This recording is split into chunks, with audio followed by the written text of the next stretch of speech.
Hello, ladies and gentlemen, and welcome back to the Danny Garza podcast. In today's episode titled Family, we're going to be answering a couple questions. Firstly, who is your family? Well, Bible says when a man gets married, he leaves his family to join a new one. So, first example would obviously be, husband, wife, and children. That's your first example of family. Second example would be, your extended family, which is, your mother, your father, brothers, sisters, aunts and uncles, etc.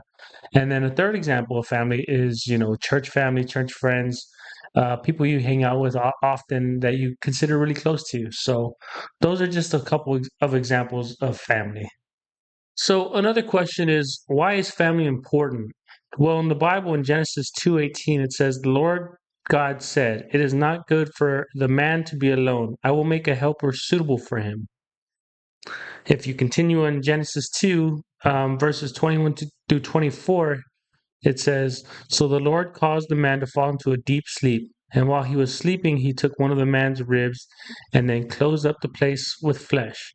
Then the Lord God made a woman from the rib he had taken out of the man, and he brought her to the man. The man said, 'This is now bone of my bones and flesh of my flesh. She shall be called woman, for she was taken out of man.' That is why a man leaves his father and mother and is united to his wife, and they become one flesh." And I think that's very important. That's a very important statement. At the very end, it says they become one flesh. That means no one is greater than the other. Yes, like it says, um, woman is made from, man's bone, but they are, once they come together, they are, one unit. They are tied together. They're a team, essentially. They're, you know, no one person is greater than the other. If you've ever been playing like any team sports, you need, in basketball, you can't win a game 5-on-4. I mean, you probably can, but it's not as easy when it's 5-on-5 and, you're not at a disadvantage. So, when you're a team, you got to work together to accomplish goals, accomplish, achievements and stuff like that. So I think that's a very important statement, especially at the end it says, "And they become one flesh." So remember that from Genesis 2. Something I like that Tucker Carlson said in an interview was that for married men, he encourages them to have children as soon as possible because when they have that tiny, beautiful soul that they have to take care of, we truly find out as men what we can do. I think that's very true. I remember before I had kids, I wasn't super motivated. I was always a hard worker, but uh, as far as like moving up the chain of command or really pushing myself in a workplace to move up or get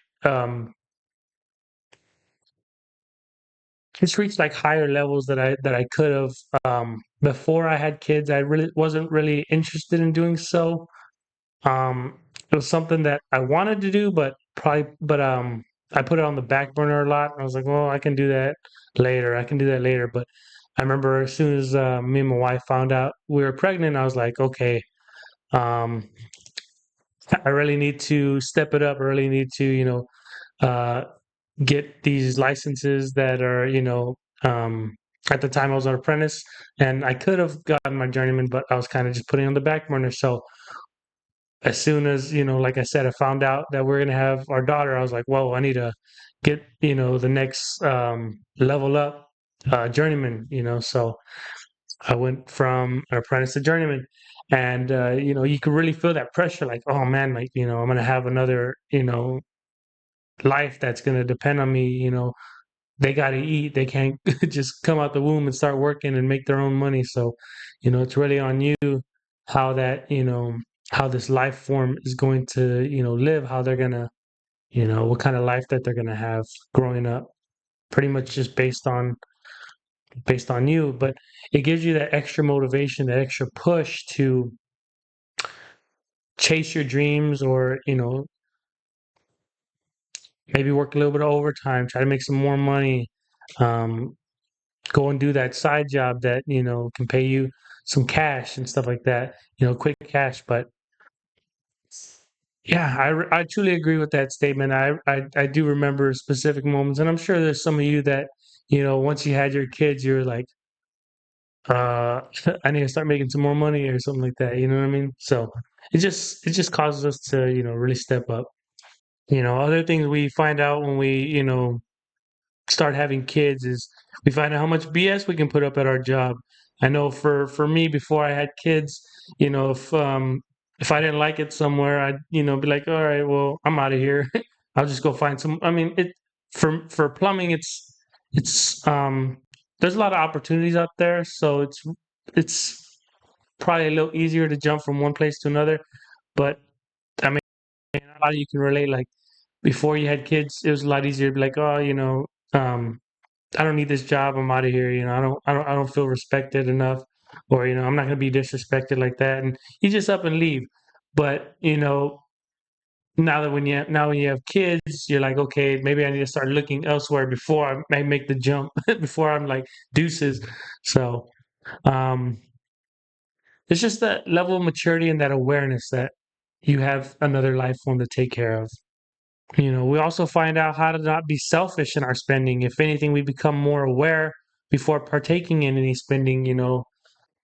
Okay, I'm gonna go eat out for lunch today, but do I really want to get the large fries, add onion rings? Go all out, get a frosty, get a shake or whatever.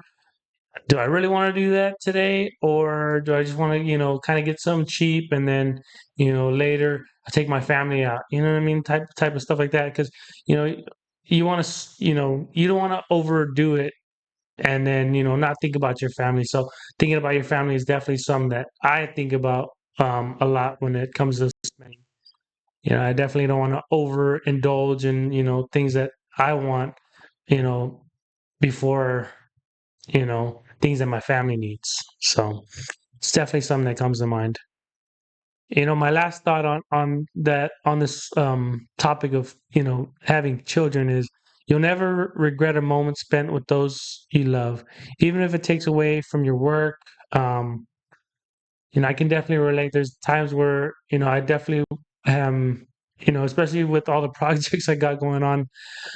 There's definitely times where I'm like, oh man, I got to go and write my book. I got to finish my story.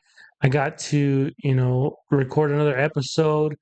I gotta, start working on this and that, and I gotta work out, just things like that. But, you know, when I think about it, I'm like, I'd rather, take the time, my kids are, enjoying their time with me. I'm gonna enjoy my time with them too because I know that time with them is very limited. As soon as they're old enough and they go and get jobs and they want to move out, that time moves really fast.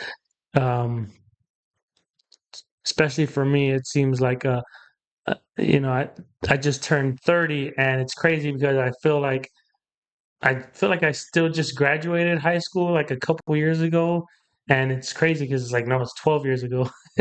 So yeah, it's very interesting to me um, how fast time moves. So I definitely take advantage of the times when I'm with my family, and yes, I do have other stuff I got to work on, but I'm never going to regret spending time with them. Which brings me to my last topic, which is the next generation. How many times have you heard people say negative things about this generation and how this generation and in their generation they did things differently? You know, for me, I definitely don't want to be somebody that complains in the future when I'm older. I definitely don't want to be somebody like, oh, in my generation, kids this and that had more respect, blah blah blah blah. I'm definitely going.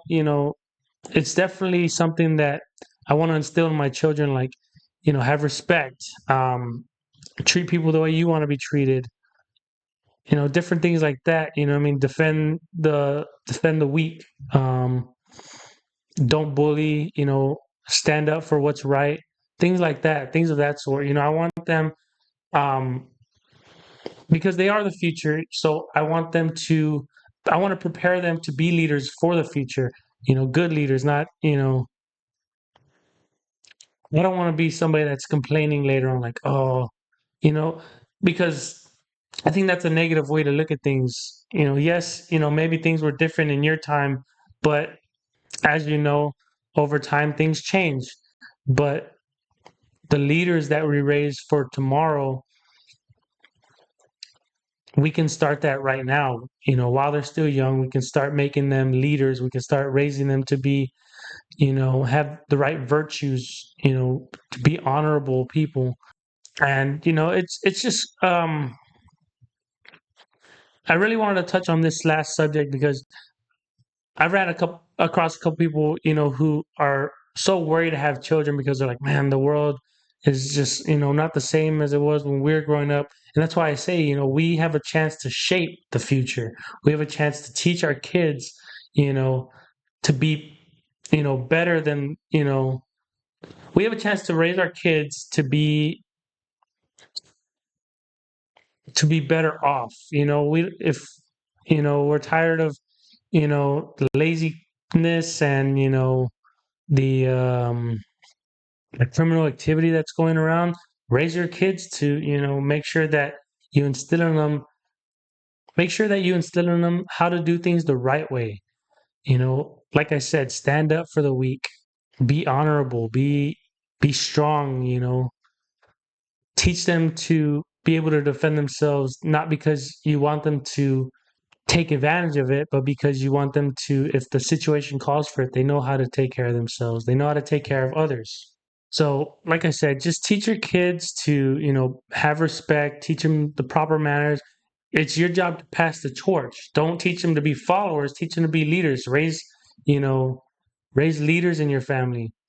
And don't be somebody that complains about, the future. Start shaping the future today. Our time is so limited, especially like as parents. We don't know what tomorrow holds for us. We can, be driving to work and somebody's texting and driving, or somebody's not paying attention, or somebody's drunk driving, hits us, and our kids are left with the things that we gave them. So don't waste the time. Don't waste an ounce of time with them. You know, do your best to teach them, and you won't have to worry about the future, because the future will be in good hands, because you know that you've done your job, and that you can trust your kid to take the reins. So thank you, ladies and gentlemen, for being here. It's been a great episode. Thank you for having me. This is the Daniel Garza podcast, and we're out.